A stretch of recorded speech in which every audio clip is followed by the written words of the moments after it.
Senhor, te pedindo, Senhor, para o Senhor operar um milagre, Senhor, na vida dessa senhora, Pai. Ó Deus Todo-Poderoso, abençoa a vida dos médicos, Pai. Ó Deus, sejam usados pelo Senhor, ó Pai, Deus Todo-Poderoso, ó Pai. Ó Deus, que seus anjos já estejam acampados ao redor, Senhor. Ó Deus, daquela sala de cirurgia, Pai. Ó Deus Todo-Poderoso, opera, Senhor, esse milagre, Pai. Que seja, Senhor, para testemunho, para a honra e glória do Teu nome, Pai. Ó Deus, nós oramos como igreja e já decretamos, Senhor, a vitória na vida dessa senhora, em nome do nosso Senhor Jesus Cristo. Amém, igreja? Amém. Glória a Deus, aleluia. Podeis assentar. É com muita honra que eu gostaria de convidar o nosso homem de Deus que vai estar ministrando a palavra nessa noite, pastor Mário. Esse homem é uma bênção, amados. Uma bênção de Deus na minha vida. E eu creio na vida de todos aqui que o conhecem, sabe como Deus usa a vida dele. É um pastor do amor. Mas vamos orar agora. E eu creio em nome de Jesus que algo maravilhoso o Senhor vai falar conosco nessa noite. Não vamos sair da mesma forma que entramos. Pai, em nome de Jesus, Senhor Deus Todo-Poderoso, te agradecemos, ó Pai. Ó Deus, pelo pastor Mário fazer parte desse ministério. É uma honra para nós. Temos ao nosso lado um homem de Deus, um homem, Senhor Deus Todo-Poderoso, que é um exemplo, Senhor, como pai de família, como profissional, Senhor Deus Todo-Poderoso. Te pedimos nessa noite, em nome de Jesus, os céus abertos sobre esse lugar, ó Pai. Ó Deus Todo-Poderoso, que tudo aquilo que o pastor Mário recebeu do Senhor nessa noite, ó Pai, ó Deus, seja um banquete para nós. Que a Tua palavra nessa noite venha de encontro a cada necessidade, a cada coração nessa noite, em nome do nosso Senhor Jesus Cristo. Nós oramos e te pedimos, Senhor Deus Todo-Poderoso, o Senhor esteja guardando, protegendo a vida do pastor Mário, a sua casa, a sua família, em nome do nosso Senhor Jesus Cristo. E que o pastor Mário nessa noite seja, ó Deus, boca de Deus nesse lugar. Pastor Mário, que o Senhor te abençoe, que o Senhor te guarde, que o Senhor use a sua vida tremendamente em nome de Jesus. Amém, igreja? Amém. Amém. Louvado seja Deus. A paz do Senhor, igreja abençoada. Nós estamos aqui realmente debaixo da graça e da unção do Espírito Santo de Deus. Deus já está falando ao nosso coração desde o momento do nosso convite, de estarmos aqui pregando a palavra. Quero dizer que é uma responsabilidade muito grande, que a gente fica aqui, é só pregar a palavra, pegar a Bíblia e ler, mas é muita graça de Deus, e é sobre isso que nós vamos ministrar nessa noite. Vamos falar sobre graça de Deus. Deus tem falado muito forte ao meu coração, e eu creio que vai falar ao seu coração também. Eu creio num avivamento nesse dia, eu creio que Deus vai quebrantar o nosso coração de uma forma tremendamente maravilhosa, que nós vamos ter o verdadeiro entendimento sobre salvação, sobre fé, sobre graça. Eu queria primeiro de tudo que nós ouvíssemos um louvor. Esse louvor é cantado por Aldacélia, é um louvor um pouquinho antigo, talvez você não conheça, mas tem muito a ver com aquilo que nós vamos ministrar nessa noite. Esse louvor se chama Poema de Amor.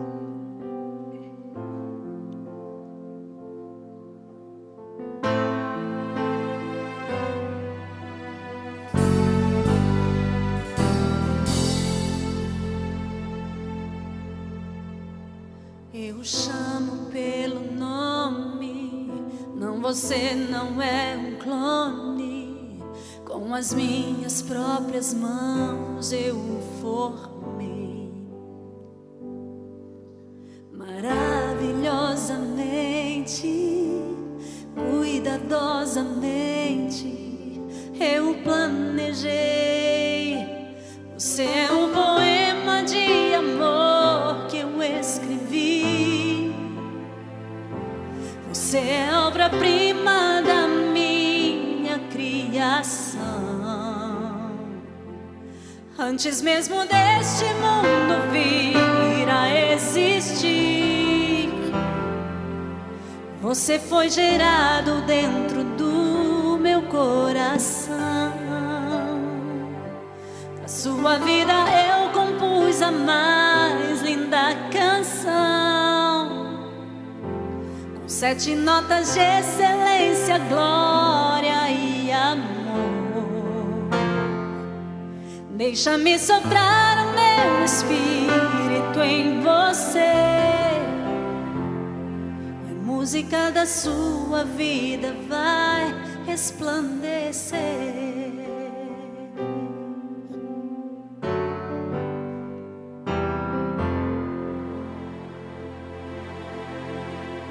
Sou autor da sua vida, posso curar suas feridas, apagar as marcas feitas pela dor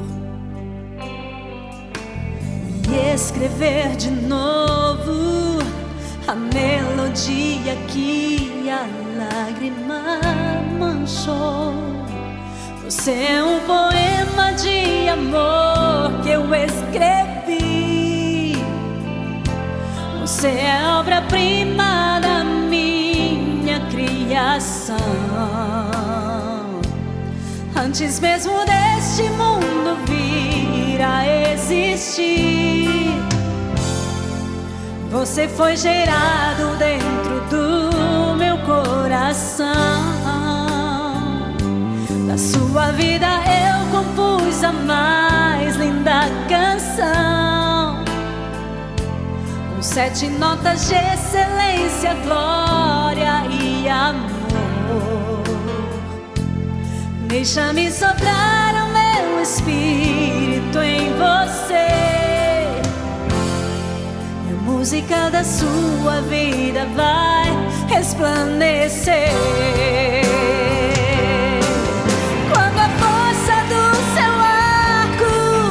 Impulsiona para trás, é pra fazer que a sua flecha alcance muito mais.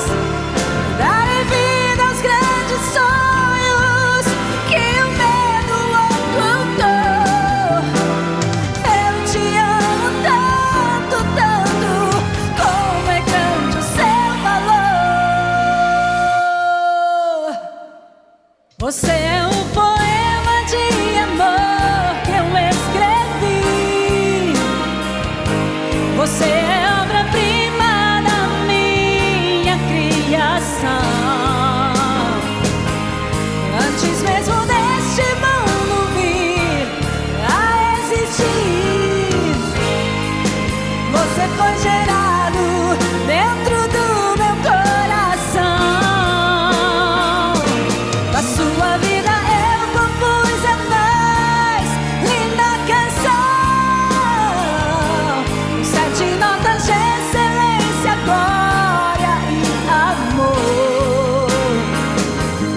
Deixa-me soprar o meu espírito em você, a música da sua vida vai resplandecer. A música da sua vida vai resplandecer. Meu amado, minha amada, você já ouviu? Agora vamos nos levantar, vamos cantar essa música de novo. Isso é um poema de Deus. É um poema de Deus relatando a nossa criação. Essa música quem fala é Deus para nós. Deus está exaltando a sua criação, eu e você. Cante com o seu coração. Entenda que você é uma obra de Deus. Eu chamo pelo nome, não, você não é um clone. Com as minhas próprias mãos eu o formei. Maravilhosamente, cuidadosamente eu planejei. Você é um poema de amor que eu escrevi. Você é a obra-prima da minha criação. Antes mesmo deste mundo vir a existir, Você foi gerado gerado dentro do meu coração, para a sua vida.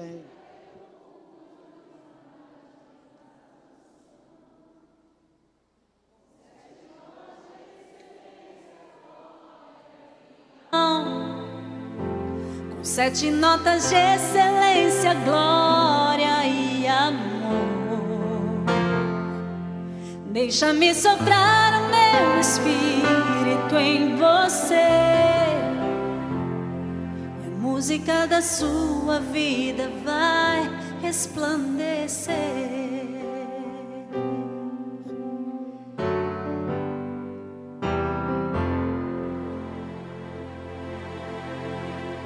Sou autor da sua vida, posso curar suas feridas, apagar as marcas feitas pela dor e escrever de novo a melodia que a lágrima manchou. Você é um poema de amor que eu escrevi. Você é a obra-prima da minha criação. Antes mesmo deste mundo vir a existir, você foi gerado dentro do meu coração. Da sua vida eu compus a mais linda canção, com 7 notas de excelência, glória e amor. Deixa-me soprar o meu espírito em você, e a música da sua vida vai resplandecer.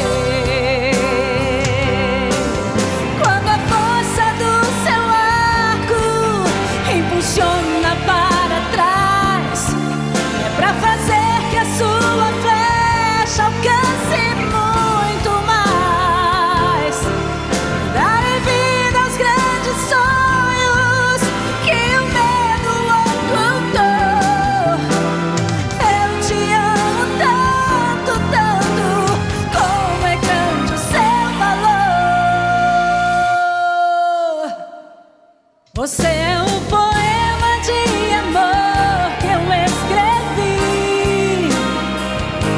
você é a obra-prima da minha criação.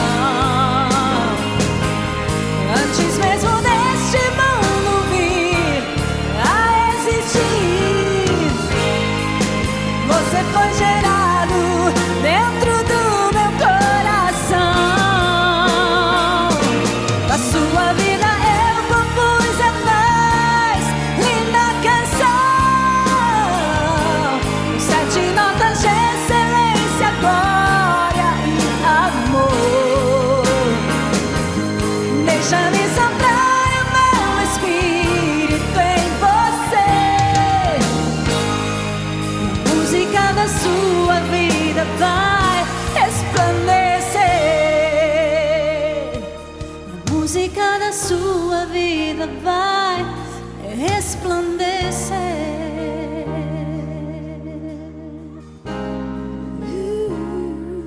Quem crê que você é uma obra-prima de Deus, dá uma salva de palmas para Jesus. Pode se assentar. Aleluia. Eu ouço essa música e começo a chorar, porque muitas das vezes a gente não consegue louvar a Deus, alcançar um louvor que a gente crê que está agradando a Deus, mas Deus, com o seu louvor, Ele consegue agradar o nosso coração. Meu amado, minha amada, eu vim fazer uma pergunta, e essa pergunta que eu vou fazer agora, que vai nortear o nosso trabalho aqui, essa pergunta a gente começou fazendo ela lá na classe de batismo. Quando a gente iniciou naquela classe, eu creio que você lembra dessa pergunta.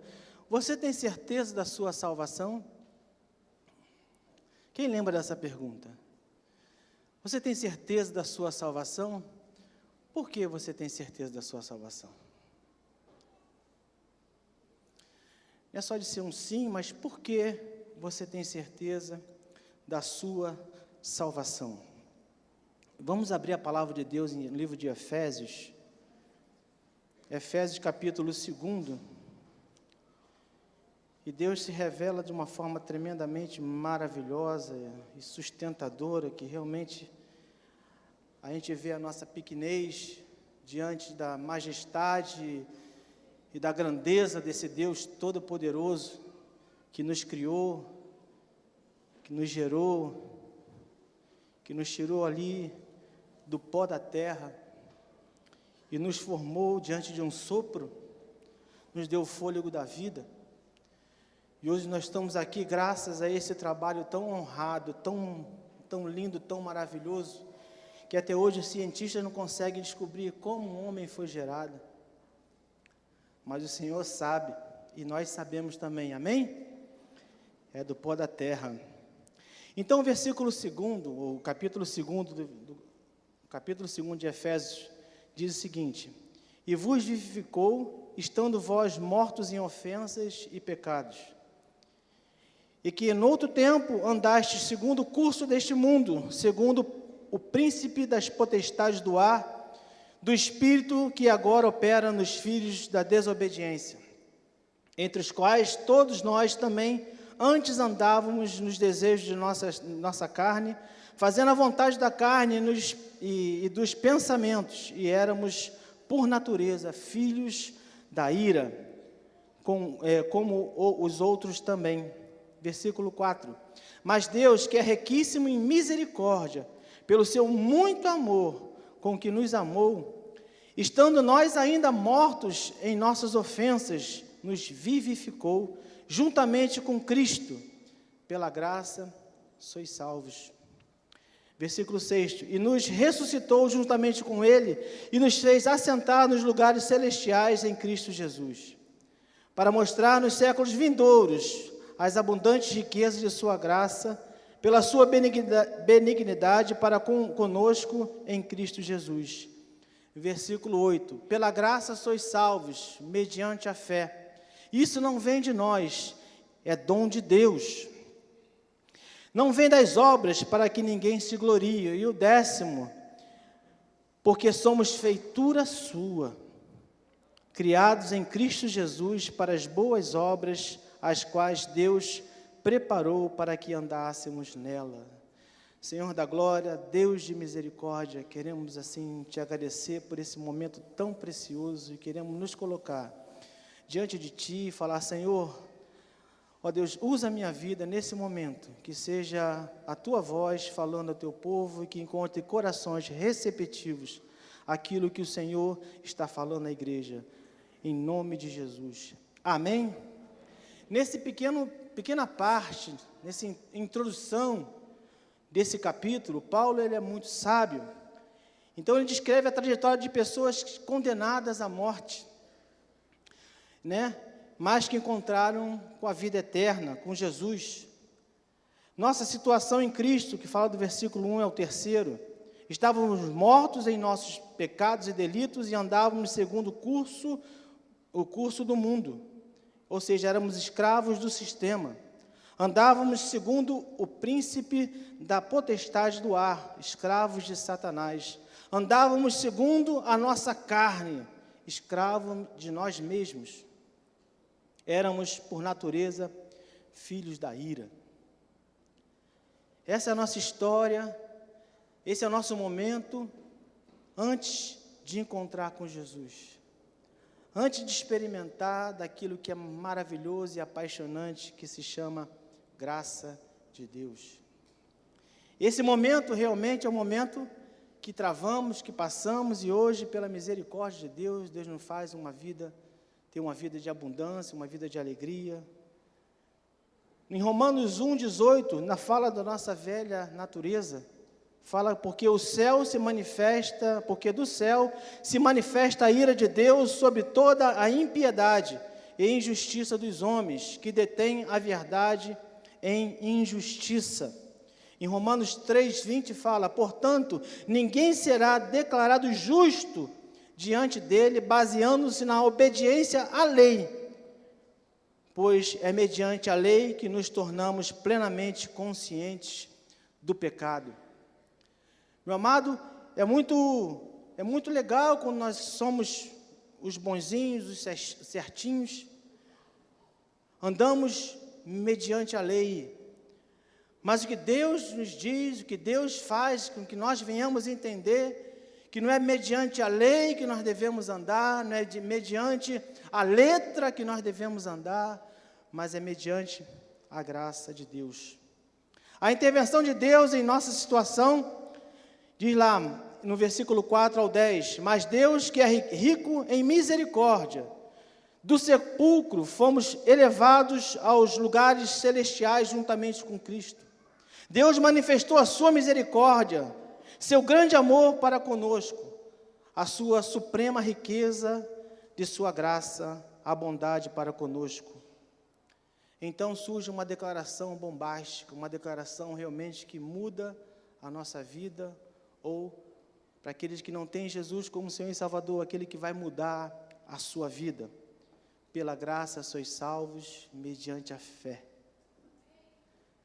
Podemos repetir isso? Pela graça sois salvos mediante a fé.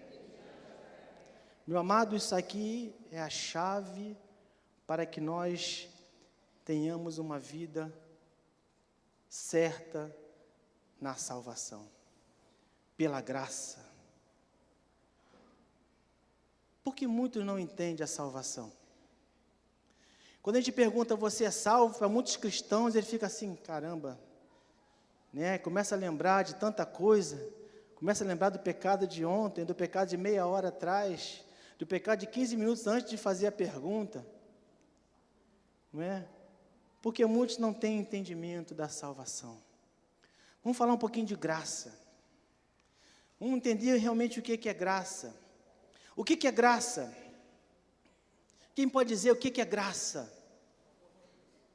É o quê? Um favor imerecido.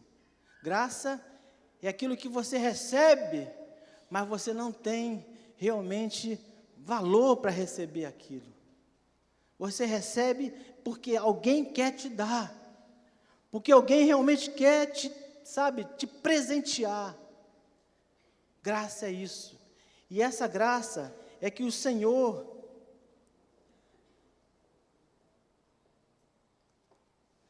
é o ponto eletrônico. Sei que fosse falar alguma coisa. Essa graça realmente é que vem nos vivificar, é que vem realmente nos fazer pessoas novas, pessoas realmente entendedoras do caminho de Cristo, entendedoras realmente de uma vida vitoriosa. A graça é o favor imerecido. Isso, obviamente, contradiz o senso comum. Desde pequeno, a gente aprende que para alcançar nossos objetivos, nós temos que fazer algo, não é? Para que nosso filho consiga alguma coisa, que a gente consiga dar, de repente, um telefone celular novo, você tem que passar de ano, não é? Você tem que obedecer papai e mamãe, para que você consiga alcançar alguma coisa. Mas Deus, Ele não fala isso. Deus, Ele nos dá a graça dEle. A salvação é pela graça de Deus. Nós não precisamos fazer nada a não ser receber a graça de Deus. Ou mais à frente. Somos avaliados o tempo todo pelos nossos pais, pelo nosso patrão, pelos nossos pastores, né? Todo tempo nós estamos sendo avaliados, né? Que eu falei, uma criança, ela está sendo avaliada o tempo todo para que ela possa alcançar, para que ela possa receber de graça, entre aspas, um presente, né? Porque a nossa graça, nós entendemos que para receber, a gente tem que fazer algo, a gente tem que determinar algo, a gente tem que posicionar em alguma coisa para que a gente possa receber. E Deus, Ele é tremendo. O problema é quando as categorias de mérito e demérito são aplicadas à salvação. Veja só, a Bíblia diz que pecadores podem ir para o céu, e os religiosos e bonzinhos podem ir para o inferno. Pastor, como é que é isso? Isso contraria o senso comum, que diz que pecadores merecem o inferno, e pessoas religiosas e bonzinhas merecem o céu. Não é isso que a gente pensa? Mas a gente pensa fora da graça. A gente pensa diante do nosso próprio pensamento comum, humano, racional. Mas Deus, Ele pensa diferente. O senso comum constrói suas afirmações por critérios e méritos e deméritos, fundamentados naquilo que o ser humano faz ou deixa de fazer. Mas a graça inverte esses critérios. A graça, ela inverte esse critério. Como assim? Na graça, aquele que não merece, recebe imerecidamente o dom gratuito, sem fazer por merecer. Alguém diria que a graça é injusta. De modo nenhum. Vamos ter o exemplo aqui. Romanos 3, de 21 ao 26. Romanos 3, de 21 até o 26.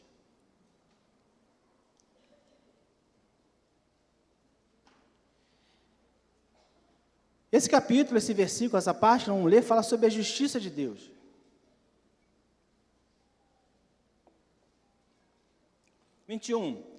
Mas agora se manifestou sem a lei a justiça de Deus, tendo testemunho da lei e dos profetas. Isto é, a justiça de Deus pela fé em Jesus Cristo para todos e sobre todos os que creem, porque não há diferença. Porque todos pecaram e destituídos estão da glória de Deus, sendo justificados gratuitamente pela sua graça, pela redenção que há em Cristo Jesus, ao qual Deus propôs para propiciação pela fé no seu sangue, para demonstrar a sua justiça pela remissão dos pecados dantes cometidos sob a paciência de Deus. Versículo 26, para demonstração de sua justiça neste tempo presente, para que ele seja justo e justificador daquele que tem fé em Jesus. Deus disse que o salário do pecado é a morte, e Ele mesmo pagou esse salário para nos salvar, através da morte de Jesus. Então, aquele que oferece gratuitamente a salvação, já pagou o preço que Ele mesmo estipulara, a salvação. Por isso, Deus é justo e justificador daqueles que crê em Jesus Cristo. Amém? A morte de Jesus Cristo na cruz é a maior prova do amor de Deus para conosco. Mas a morte de Jesus também é a maior prova da justiça. Deus abomina o pecado, pois na cruz manifesta-se o amor de Deus, mas também a sua ira. Na cruz há um brado de morte. Na verdade, Deus é mais rigoroso do que o senso comum. Porque, segundo as Escrituras, Deus não hesita em mandar para o inferno tanto o pecador quanto o moralista religioso, que não confia na suficiente obra de Cristo. Porque você tem certeza da sua salvação? Deus é rigoroso porque existe um único e caro pagamento, a morte. O nosso Deus, Ele quer tão somente de nós a nossa morte. E Ele começou isso através do Seu Filho, para nos resgatar. Ele começou através do Seu Filho, como diz a palavra de Deus em João 3,16. Porque Deus amou o mundo de tal maneira que entregou o Seu Filho unigênito para que todo aquele que nele crê não pereça, mas tenha a vida eterna. Deus exige isso de nós. Para que nós venhamos alcançar a salvação, Deus quer que nós venhamos morrer. Como assim, pastor? Eu vou lhe explicar. Vamos abrir a palavra de Deus em Mateus, capítulo 16. Em Mateus, capítulo 16, Deus exige que nós venhamos morrer. E a pergunta que eu faço, que eu fiz no início, você tem certeza da sua salvação?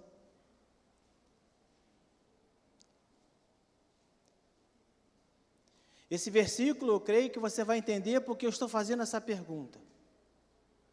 Você tem certeza da sua salvação? Deus exige que nós venhamos morrer. Mateus 16, capítulo 24 até o 27. Então disse Jesus aos seus discípulos: se alguém quiser vir após mim, renuncie-se a si mesmo. Tome para si a sua cruz e siga-me.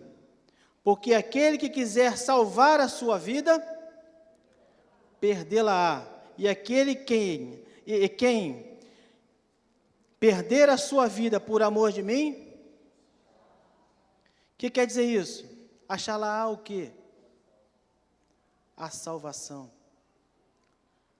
Meu amado, você tem certeza da sua salvação?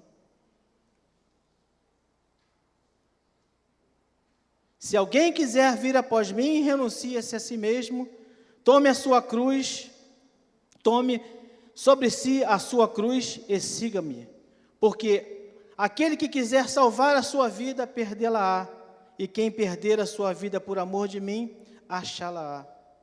Pois, que aproveita o homem ganhar o mundo inteiro, se perder a sua alma?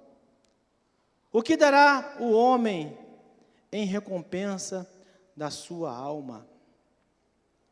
Você tem certeza da sua salvação? Quando a gente fala isso, que o pastor Mário está perguntando isso? Porque nós vemos muitas pessoas na casa de Deus, muitas pessoas servindo ao Senhor, mentindo,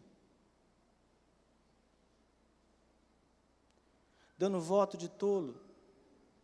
Eu vou, pode contar comigo. E chega no dia, não vai. Não está perdendo a sua vida. Quando a pessoa mente, ela não está perdendo a sua vida. Ela continua a ser a velha criatura. Quando a pessoa adultera, ela não está perdendo a sua vida. Ela está se mantendo no inferno. Não adianta estar na casa de Deus se você não busca a salvação. Não adianta estar vindo aos cultos na casa de Deus se a salvação não chega à sua casa. Não adianta você estar na casa de Deus se você tem um namoro abrasado. Se você tem relações sexuais com a sua namorada, você vai para o inferno, meu amigo. É dura essa palavra, mas é a verdade. A Bíblia está nos dizendo que nós temos que perder a nossa vida. A Bíblia está dizendo que nós temos realmente que abrir mão do velho homem, da velha natureza. Em Coríntios 5,17 fala assim: se você está em Cristo, nova criatura é, as coisas velhas. Estamos deixando as coisas velhas para trás ou estamos trazendo junto conosco? Ela faz parte da nossa vida. É importante, meu amado, nós entendermos, pela misericórdia do Senhor, que a salvação é de graça. Ela é gratuita. O Senhor nos dá a salvação, mas nós é que deixamos ela passar, porque a gente não está perdendo a nossa vida. A gente não está deixando o velho homem morrer. A gente está preferindo ainda continuar com o velho homem, vivendo na carne, vivendo segundo os nossos anseios, a concupiscência da carne, os desejos carnais. Isso, infelizmente, nos leva para o inferno. Fala para o seu irmão, isso te leva para o inferno. Viver segundo a carne te leva para o inferno. Fala para o irmão que está atrás de você. Viver na carne te leva para o inferno. Não adianta, meu amado, participar de todos os cultos, não adianta fazer todos os discipulados, não adianta vir bonitinho de gravata para a igreja, se você não quer a salvação, se você não quer morrer, se você não quer evidenciar Cristo na sua vida. Não adianta a gente estar na igreja se a corrupção faz parte da nossa vida.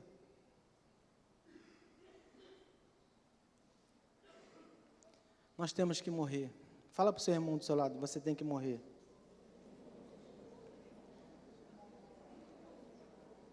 Fala assim, é bom que você morra logo. Porque Jesus está voltando. Fala para o seu irmão atrás de você, morre logo, meu irmão. Porque Jesus está voltando. Sacode ele assim, morre, morre. Fala assim, morre.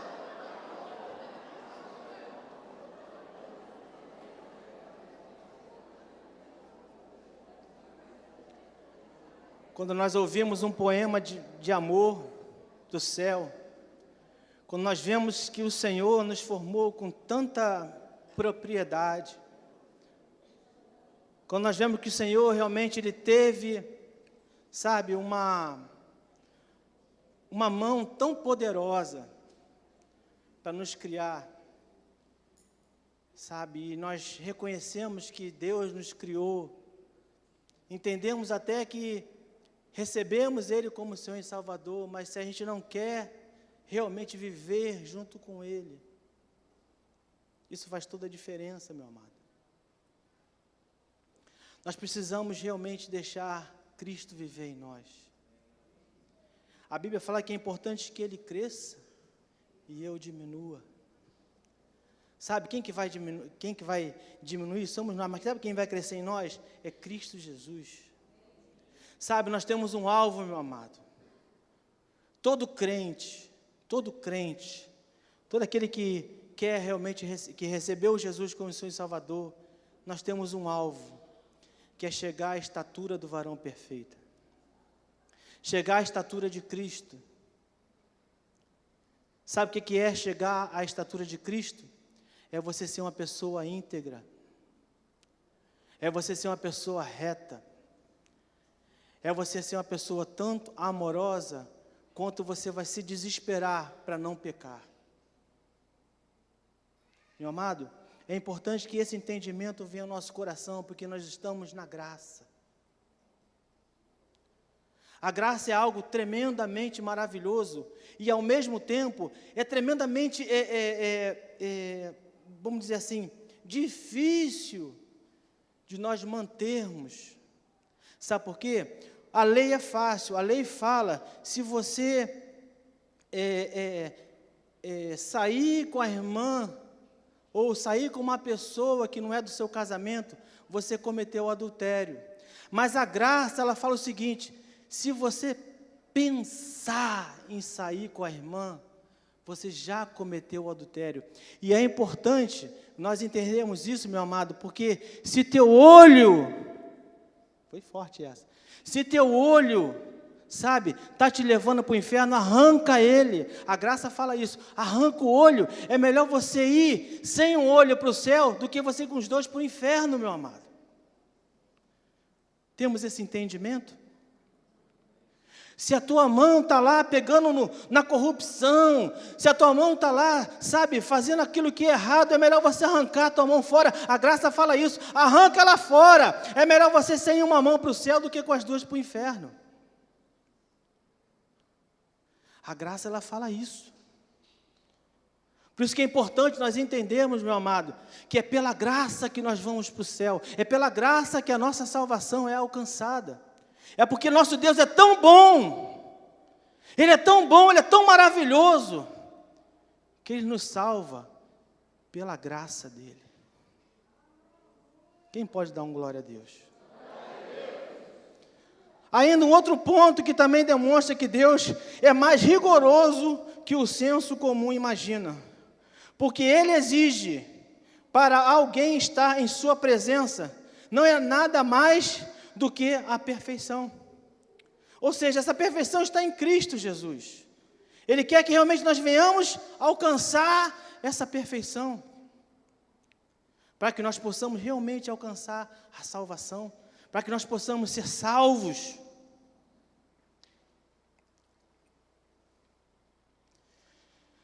A graça de Deus se estabelece em nossas vidas quando Ele, sendo ofendido pelos nossos delitos e pecados, nos escolhe para vivermos em seu reino de amor. Meu amado, essa graça, ela é tão importante, que o Senhor, Ele é tão maravilhoso, que Ele nos ensina como utilizar essa graça. Vamos aprender a utilizar essa graça? Quer ver essa graça? Essa graça está em João 15, 16 e 17. Ó. Não me escolheste vós a mim, mas eu vos escolhi a vós e vos nomeei, para que vades e deis fruto, e o vosso fruto permaneça, a fim de que tudo quanto em meu nome pedides ao Pai, eu vou-lo conceda. Quem nos escolheu? Quem nos escolheu? A graça. Deus. Ele nos escolheu. Se nós estamos aqui, se você veio aqui essa noite, é porque Deus escolheu você para o reino dele. Quem pode dar um glória a Deus? Meu amado, Deus te escolheu para você estar aqui nessa noite. Deus, Ele utilizou todos os meios para que você pudesse estar aqui essa noite, para receber a sua palavra. A graça dele te alcançou de uma forma tremendamente maravilhosa, que você está aqui ouvindo para ser edificado. A Bíblia fala que Ele nos escolheu. Não foi porque você é bonito, não é porque você é um empresário, não é porque você é um mendigo, não é porque você é neguinho, não é porque você é careca, não é porque você é gordo, porque você é magro, é porque Ele te ama. Amém? Deus, Ele não te vê da forma como nós vemos. Deus, Ele te ama da forma como você é. Fala para o teu irmão, Deus te ama da forma como você é.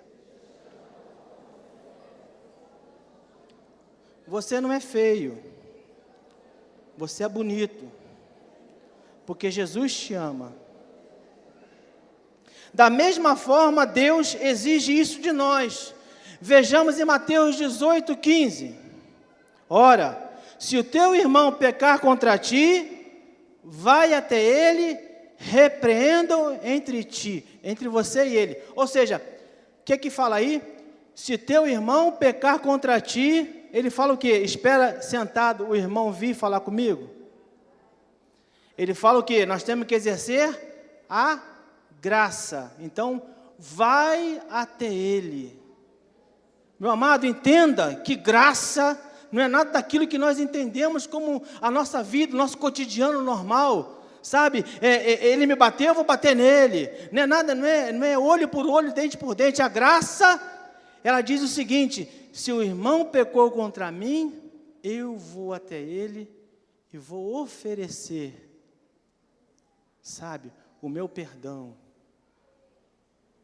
Meu amado, isso aí é tremendo, isso revoluciona nossas vidas. Sabe, isso revoluciona porque nós, com certeza, nós agimos diferente. Nós queremos que ele venha até a mim, a gente fica emburrado. Isso acontece muito em casados. Sabe?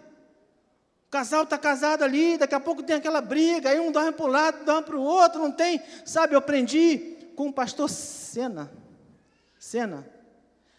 Pastor Sena, lá de... E ele falando comigo, assim, sobre casamento, ele falou assim: Pastor Mário, quando nós deixamos de falar com a nossa esposa, ou vice-versa, nós estamos perdendo tempo.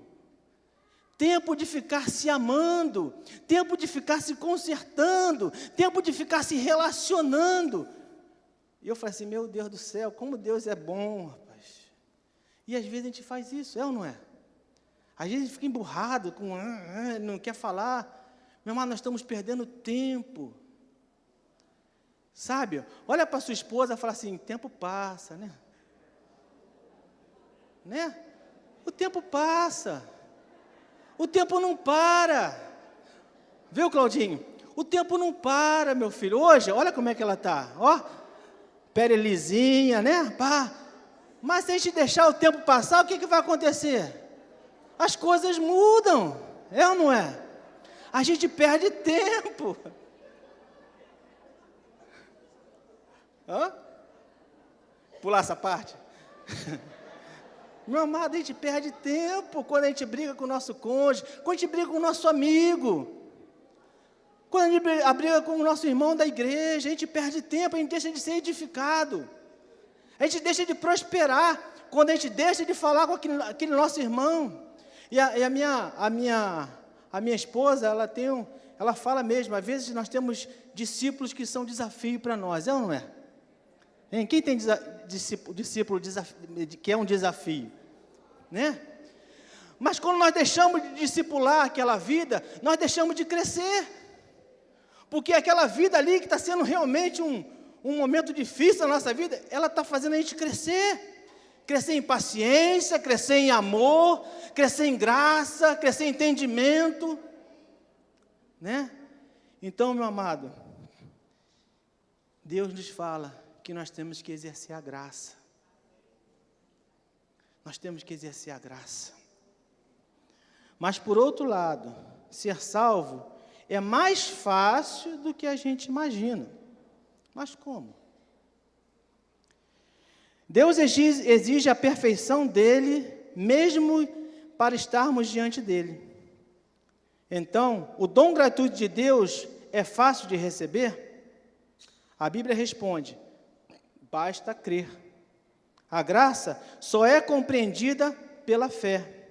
Pela graça sois salvos, mediante a fé. Então existe um conjunto de coisas. A graça ela já está ali. Deus, Ele já fez o trabalho dele, já consumou, a crucificação já aconteceu, Jesus já morreu, já ressuscitou, amém? O trabalho já foi feito. Agora o que tem aí é a graça. Meu amado, você não precisa fazer mais nada a não ser crer, ter fé, usar de fé, para que você alcance a salvação. Quem pode dar um glória a Deus? Porque você ainda tem dúvida quanto à salvação. Por quê? Falamos sobre a graça. A graça, ela existe. O Senhor já fez o trabalho dele. Ele já veio, no tempo certo, ele começou o ministério, educou aqueles 12 discípulos, mais outros discípulos, morreu, sacrificou-se, morreu, né? Tudo mais. O trabalho já está consumado. Na cruz ele falou: está consumado. Agora, o que vem é o Espírito Santo sobre as nossas vidas. E através do Espírito Santo é que nós vamos alcançando a misericórdia de Deus. E pela graça e pela fé, nós alcançamos a salvação. Quem pode dar um glória a Deus? Amém. Meu amado, por que ainda você tem dúvida quanto à salvação? A incredulidade é um pecado. De acordo com o Evangelho de João, pecado é não crer em Jesus. Está lá escrito em João 16, 8 a 9. Neste sentido, pecado não somente significa transgredir a lei, mas também transgredir a graça. A partir do momento que Jesus morreu na cruz, que ressuscitou, nós não vivemos mais diante da lei. Nós vivemos diante da graça. Tem como um homem que vive diante da graça, que entende que é pela graça que ele é salvo, ele matar alguém? Tem como ele adulterar alguém? Tem como ele fazer qualquer tipo de pecado? Por quê? Porque ele vive segundo a graça. Toda a fé, ela fica debaixo da graça. Toda a lei, ela fica debaixo da graça. Porque através da graça, nós vamos conquistando amizades, nós vamos amando as pessoas, assim como, obrigado, filho, assim como Jesus nos amou. Através da graça que nós vamos constituindo famílias, através da graça que nós vivemos o melhor de Deus. Aleluia. Mas o que significa crer em Jesus? A salvação não vem de vós, é dom de Deus. A Bíblia diz que os filhos de Deus são aqueles que recebem Jesus. João 1,12. Recebemos o dom gratuito, a obra consumada de Cristo pela fé. A obra de Cristo já está pronta, consumada. A salvação, ela veio mediante a graça pela fé. Crer é confiar plenamente na suficiência da obra consumada de Cristo. Então, Deus é mais bondoso do que a gente imagina. O senso comum diz: tudo o que tem muito valor é difícil de ser conseguido. Afinal, as coisas boas não caem do céu. Mas Deus olha para o ladrão arrependido e diz: você está perdoado. Deus olhou para mim e para você e diz: você está perdoado. Sabe, Deus olhou para o meu pecado. Eu tinha um demônio na minha vida que se chamava indiferença. Eu não sei se você sabe o que é isso, mas indiferença é um sentimento tão mesquinho, tão ruim, que você não sente nada por ninguém. É um sentimento que se a pessoa morre, morreu. Se a pessoa está viva, está viva. Se a pessoa está com dinheiro, está com dinheiro. Se está com dinheiro, você... É um sentimento que você não está nem aí para o avião, entre aspas. E esse demônio circundava a minha vida. E eu não tinha realmente emoções. Eu me escondia atrás de um riso. Eu tinha muitos problemas emocionais, mas me escondia atrás do riso, atrás desse demônio chamado indiferença. Talvez você não reconheça isso, mas talvez você esteja vivendo a mesma coisa. Indiferença é um demônio tão tremendo, sabe, que ele faz com que você se isole, com que você viva no meio de tantas pessoas, mas isolado. Onde você entenda que só pela tua força que você pode conquistar as coisas, pelo teu talento e pelo dom que você pode conseguir as coisas. E a minha vida estava arrumando por esse caminho. Mas no tempo certo, Jesus Cristo,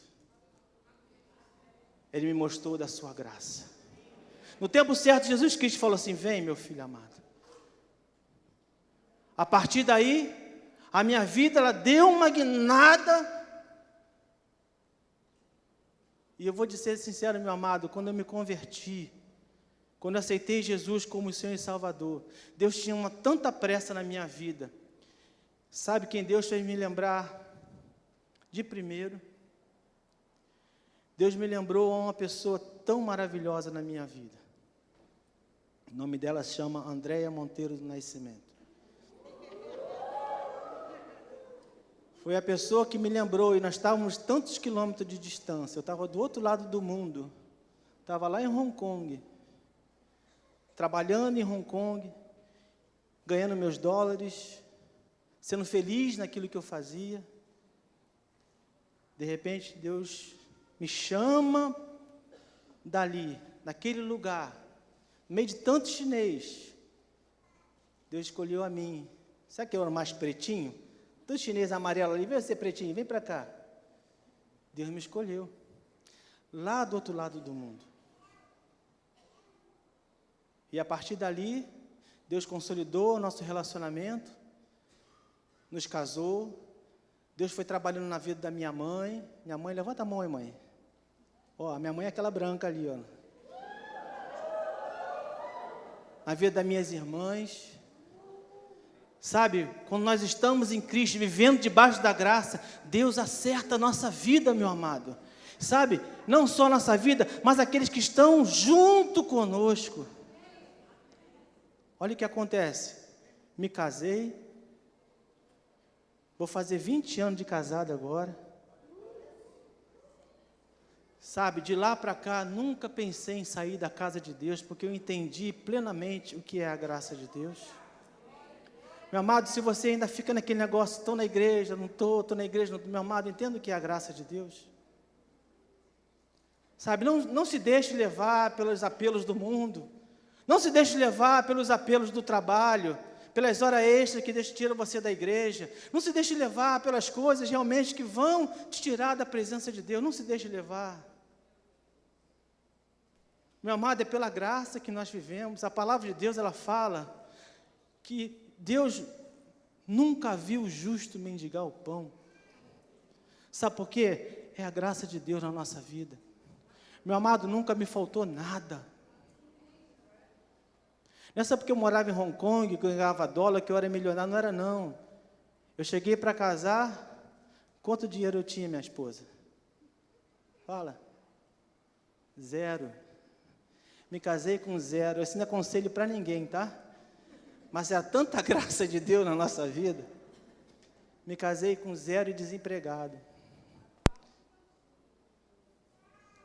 Já tinha apartamento, né? Esse dinheirinho de lá deu para facilitar alguma coisa, mas eu estava desempregado.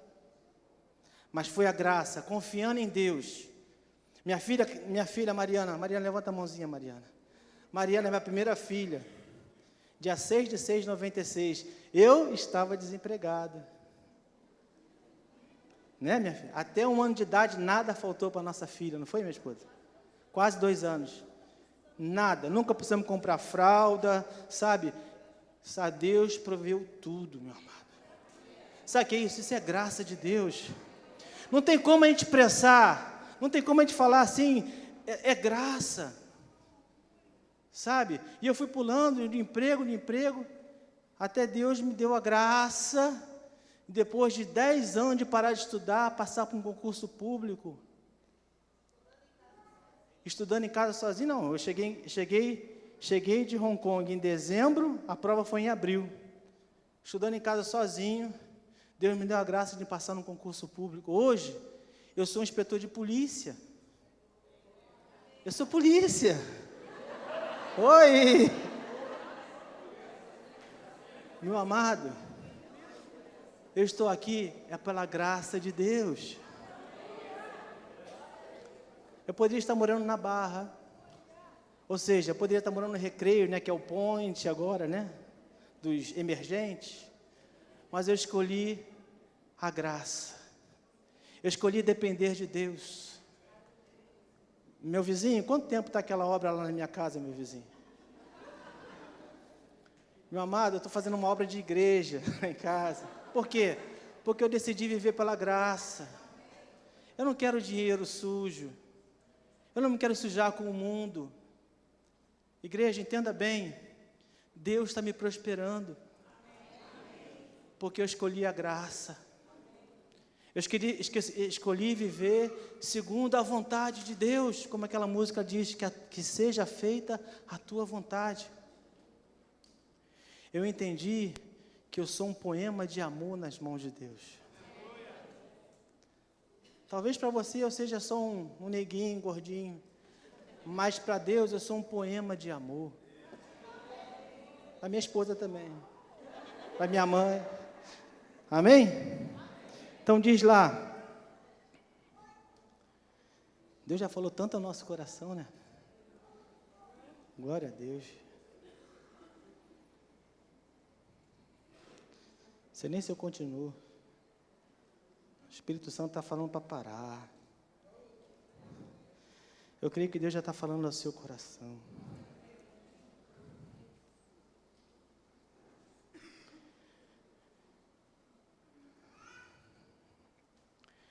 No versículo 10 de Efésios,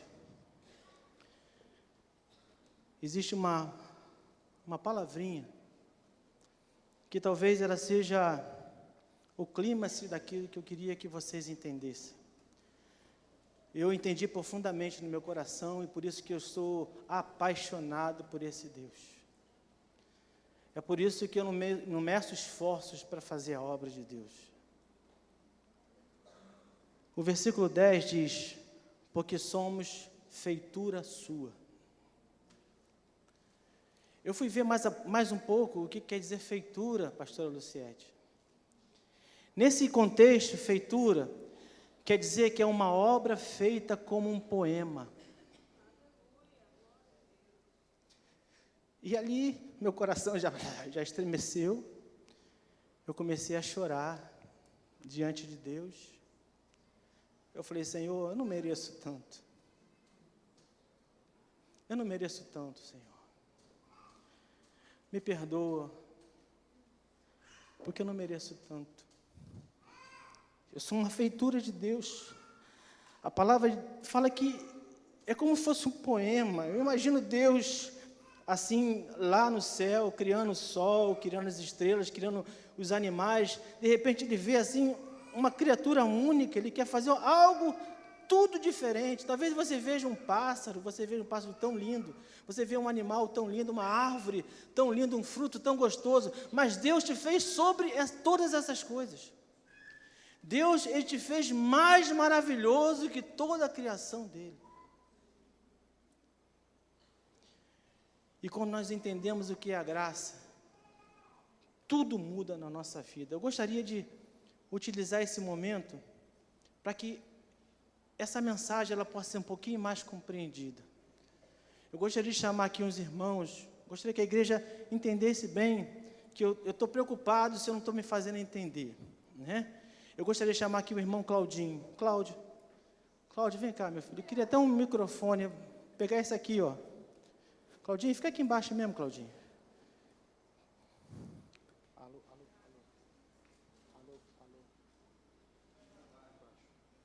Liga aí.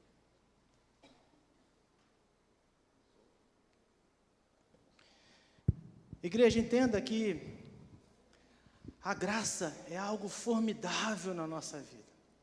Claudinho, todo mundo conhece o Cláudio aqui? Cláudio é uma bênção, né? Amém? Mas, Cláudio, como é que era a sua vida sem a graça de Deus? Fala para a igreja como é que era a sua vida sem a graça de Deus. Totalmente destruída. Todos me conhecem, a maioria conhece meu testemunho de vida e sabem que quando não existe mais caminho, não existe mais solução, a graça de Cristo que nos dá a última palavra, a última solução. Mas, Claudinho, quem era o Cláudio sem a graça de Deus? Era um Cláudio alcoólatra, viciado em drogas, um mau namorado na época, um mau filho, só.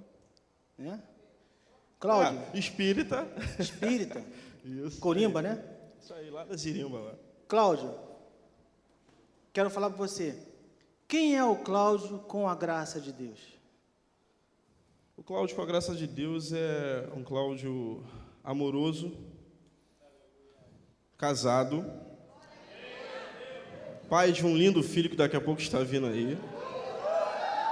Está vindo aqui. Aleluia. E aquilo quem pode dar uma salva de palmas para Jesus? Glória a Deus. Gente, o Cláudio sem a graça de Deus era um homem solteiro, viciado, espírita. O Cláudio com a graça de Deus é um homem comprometido com a família.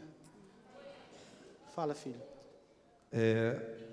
Família foi o que Deus construiu para mim. O que eu ganhei de Deus foi minha família. Perspectiva de vida, coisa que eu não tinha. Hoje, para a glória de Deus, eu vivo 100% dependente de Deus. Aleluia. E isso é maravilhoso, isso eu tenho passado para alguns jovens. E tem sido maravilhoso para mim. Acho que é só. Amém. É aquele negócio, não tem como você falar mais, né? A graça coisas de Deus boas, coisas ela que é tão eu grande não na vivia nossa antes. vida que não tem como a gente expressar mais, né? Eu gostaria de chamar mais um irmão, a paciência da igreja. Irmão Michel. Dá o microfone aqui, filho. Meu discipulador. Discipulador, o Claudinho. Amém. Michel, de igual modo, como é que era o Michel sem a graça de Deus? Fala para a igreja, meu filho. Amém. Eu não queria nem ouvir falar de igreja, de Jesus. Quando tinha alguma reunião na minha casa, que minha esposa já era convertida, eu não permitia que houvesse oração na minha casa. Eu tocava na noite, eu era músico, e eu tocava muito, em muitas favelas. E automaticamente eu não conseguia enxergar isso. Mas eu era praticamente um traficante. Por quê? As pessoas consumiam as drogas porque nós estávamos lá tocando. Então fazia com que o tráfico vendesse ainda mais do que de costume, né? Porque se tem movimento, tem mais gente, se dura um movimento, tem mais venda, e muitas das vezes a gente não conseguia nem sair porque o tráfico não permitia, porque eles estavam vendendo tanto, então não permitia que a gente saísse. Então a gente tinha que passar muitas das vezes a noite inteira lá. Então você era um auxiliar do tráfico, Basicamente. um pagodeiro, Músico, um homem que tocava vivia à na noite pela rua. Saía do trabalho sexta-feira, ia direto pro pagode, chegava em casa de manhã, dormia até 3, meio-dia, 3 horas, saía para tocar de novo, aí virava à noite, chegava no domingo de manhã, dormia, muitas das vezes... E a vida familiar, como é que era isso? Minha vida familiar... Tinha tempo para dar um beijinho? Final de semana, não. Realmente, minha esposa está aqui, ela é testemunha disso. Final de semana, ela realmente... Minha vida era com a rua, não com a minha família. Michel, e agora com a graça de Deus, como é que é a sua vida, meu filho? Agora é completamente diferente. Eu tenho um casamento abençoado, graças a Deus. Aleluia. Temos as nossas dificuldades, sim, como família, porque não existe casamento perfeito.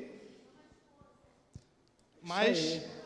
Cadê os aquilo filhos? que- Cadê os filhos? Chama os filhos Aqui. também. Vem os filhos também, ó. Fernandinho, cadê o Fernandinho? Gabriel está lá em cima. Tá lá em cima, é. O Fernando é esse e o outro é o Gabriel. Como eu disse, não existe casamento perfeito, mas existe um casamento que vive em busca da perfeição. Amém. Né? Hoje Pela nós somos- graça de Deus. Pela graça de Deus. Amém. Meus amados, estamos entendendo o que é a graça de Deus, o que é viver sem a graça, o que é viver com a graça. Gostaria de chamar mais um, só mais um, tá? Você me dá um tempo? Mais umzinho. Gostaria de chamar meu discípulo Carlos Henrique. Carlos, vem aqui, filho. Carlos Henrique é o nosso filho. Estamos caminhando juntos já há 8 anos. Vem aqui no meio, filho. Fala para mim, fala para a igreja, meu querido. Como é que é o Carlos Henrique? Como é que foi o Carlos Henrique sem a graça de Deus? O Carlos Henrique, ele chegou na igreja sem a graça de Deus, sem estudo, né, sem perspectiva nenhuma de vida, né, viciado em drogas, viciado em álcool, viciado em cigarro. Tive 2 passagens, né, ou seja, eu fui preso aqui no Rio de Janeiro, fui preso em São Paulo. A graça de Deus, ela fez muita falta na minha vida. Amém. Como é que era a vida familiar sem a graça de Deus? Sem a graça de Deus, o meu casamento estava destruído. Na realidade, eu estava me separando. Quando eu conheci a graça de Deus, eu estava me separando. Hoje as coisas são bem diferentes. Chama a família aí. Como é que é a vida com a graça? Cadê a família? Vem a família aqui para frente. Cadê as meninas? Trabalhando? Estão na obra? Glória a Deus. Amém? Então, a esposa. Como é que é a vida agora, Carlos? Explica para a igreja como é que é a vida com a graça. Vem minha princesa aí. A princesa. Opa, outra princesa ali. Vem a outra princesa aí. Falta uma. Cadê a Isabelle? Está no colo de alguém, Isabelle? Está lá em cima. Está lá em cima? Tá. Como é que é a vida com a graça, meu filho? Graças a Deus, a melhor coisa que aconteceu na minha vida, né, foi entender a graça de Deus e viver embaixo da graça de Deus. Hoje, a minha vida financeira está estabilizada, hoje eu estou bem empregado, hoje o meu casamento é uma bênção, temos nos esforçados para ser um exemplo como família na casa de Deus, minha família está toda envolvida, com a visão da igreja. Minha esposa é dirigente, minhas 2 filhas, uma é auxiliar, a outra já é dirigente, tudo isso por conta da graça de Deus. Eu creio que a igreja agora vai conseguir cantar esse louvor de uma forma diferente, amém? Vamos cantar esse louvor novamente. Eu gostaria que a igreja colocasse realmente o seu coração diante de Deus. Se você quiser ficar sentado, fique. Quiser ficar em pé, ajoelhado, agora é o teu momento com Deus. Deus está se posicionando para você. E você, onde você está, você vai se posicionar para o Senhor. Amém? Eu gostaria que você não se preocupasse com quem está na sua direita, quem está na sua esquerda. Se você quiser vir aqui para frente, se ajoelhar, você fica à vontade. Agora é o nosso momento de receber de Deus, sabe, toda a graça, para que Ele possa nos fortalecer, para que nós possamos testemunhar Cristo cada dia mais, com mais vigor, com mais força, com mais graça.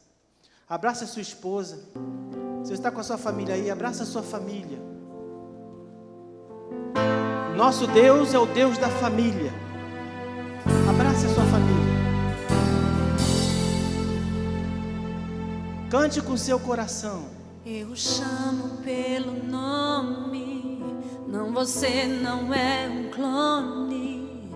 Com as minhas próprias mãos eu o formei.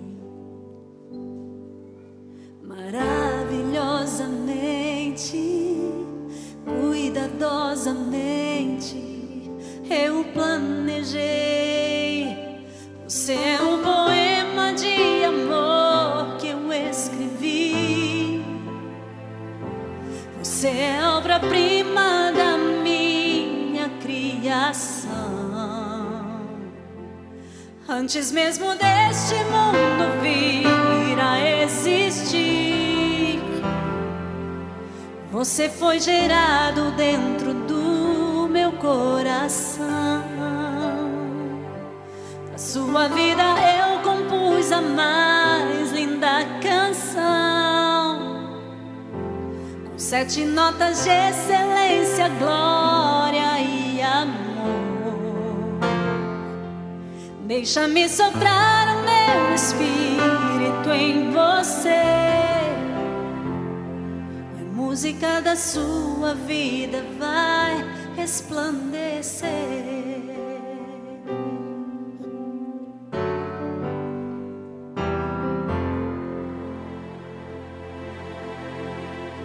Sou autor da sua vida, posso curar suas feridas, apagar as marcas feitas pela dor